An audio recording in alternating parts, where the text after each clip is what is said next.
unione e non di divisione. Partiamo da ciò che ci unisce, quindi dalle ideologie comuni, dai progetti comuni, perché credo che se noi non ricostruiamo il centrodestra consegneremo ai vari Renzi l'Italia per 20 anni. Allora io chiedo a tutti i leader o presunti leader del centrodestra di fare un passo indietro, di evitare diritti acquisiti, giochiamocela in un soggetto unitario e la leadership la sceglieranno i cittadini.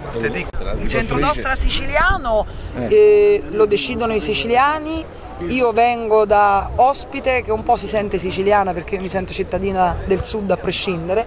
Credo che Musumeci sia una gran bella figura che noi abbiamo, lo decideranno penso con un metodo democratico chi sarà il leader della coalizione che si candida alle regionali. E questo penso che noi dovremmo riservare questa scelta soltanto ai cittadini, visto che già l'Italicum ci toglie la possibilità della scelta diretta, almeno noi inventiamoci gli strumenti per scegliere da soli. Senza... Il nuovo centrodestra tutto bene. Se il nuovo centrodestra costruisce la strada alternativa alla sinistra e quindi smette di essere assoggettato a Matteo Renzi, perché noi dovevamo dare la fiducia per le cose, in base alle cose che faceva, non essere notai di questo governo, il mio contributo continua. Se diventa diversamente renziano, io sono incompatibile. La sua posizione si allontana da quella di Alfano?